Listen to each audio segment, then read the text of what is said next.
এক দশকের বেশি আগে পুলিশি হেফাজতে থাকা অবস্থায় নির্যাতনে গাড়ি চালক ইশতিয়াক হোসেন জনের মৃত্যুতে করা মামলায় রাজধানীর পল্লবী থানার তৎকালীন উপপরিদর্শক জাহিদুর রহমানের যাবজ্জীবন কারাদণ্ড বহাল রেখেছেন হাইকোর্ট। অপর দুই আসামি এএসআই রাশেদুলের সাজা কমিয়ে 10 বছর এবং পুলিশ সোর্স রাসেলকে খালাস দেওয়া হয়েছে। তবে এ রায়ে নাখোশ ভুক্তভোগীর পরিবার। অলিউল রনের রিপোর্টে বিস্তারিত। 2014 সালের 8 ফেব্রুয়ারি পল্লবীর 11 নম্বর সেকশনের বি ব্লক সংলগ্ন ইরানি ক্যাম্পে বিয়ের অনুষ্ঠানে নারীর সঙ্গে অশালীন ব্যবহার করা পুলিশের তথ্যদাতা সুমনের সঙ্গে বাকবিতণ্ডায় জড়িয়ে পড়েন ইশতিয়াক হোসেন জনি ও তার ভাই ইমতিয়াজ। এ ঘটনায় জনি ও ইমতিয়াজকে ধরে নিয়ে যায় পুলিশ। থানায় নিয়ে করা হয় নির্যাতন। এতে মৃত্যু হয় জনির ভাই ইমতিয়াজ হোসেন ওই বছরের 7 আগস্ট মামলা করেন আদালতে। আসামি করা হয় তৎকালীন পল্লবী থানার এসআই জাহিদুর রহমান সহ 8 জনকে। এটি ছিল 2013 সালে হওয়া নির্যাতন ও হেফাজতে মৃত্যু নিবারণ আইনের প্রথম মামলা। তদন্তে উঠে আসে 5 অপরাধীর তথ্য। পরে 2020 সালের 9 সেপ্টেম্বর এ মামলায় রায় দেয় ঢাকা মহানগর দায়রা জজ আদালত।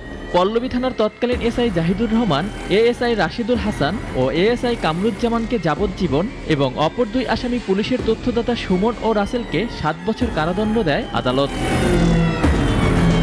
পরে 3 আসামি হাইকোর্টে আপিল করলে এসআই জাহিদুর রহমান ও এএসআই কামরুজ্জামানের যাবজ্জীবন কারাদণ্ড বহাল রাখেন হাইকোর্ট। অন্য দুই আসামি এএসআই রাশিদুলের যাবজ্জীবন সাজা কমিয়ে 10 বছর এবং পুলিশের তথ্যদাতা রাসেলকে খালাস দেন আদালত। হাইকোর্টের এ রায়ে ন্যায় বিচার পেয়েছেন বলে জানান আইনজীবী। নির্যাতন এবং মৃত্যু আইন 2013 সালের প্রথম মামলা, যেটায় সাজা হয়েছে, বিচার অন্তত পাইছে। তবে রায়ে খুশি হতে পারেননি ভুক্তভোগীর পরিবার। সেই সাথে আতঙ্কে দিন পার করার কথাও জানান তারা। যেটাই পাইছি আল্লাহ হুকুম, আল্লাহ যেটাই দিছে আমি আমার ছেলে তো গেছে, আমি ছেলেকে তো পাবো না। 12টা বছর পর রায় পেলাম, কিন্তু পুরোপুরিভাবে রায় পেলাম না। অনেক আতঙ্কে ভুগছি আমরা। লড়াই করে আজ পুরোপুরি রায়টা পেইনি।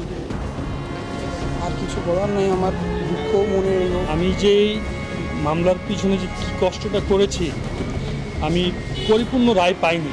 এ মামলায় পল্লবী থানার তৎকালীন এএসআই কামরুজ্জামান শুরু থেকেই পলাতক রয়েছেন এবং পুলিশের তথ্যদাতা সুমন 7 বছরের কারাভোগ করে বেরিয়ে গেছেন। অলিউল রনি, নাগরিক, ঢাকা।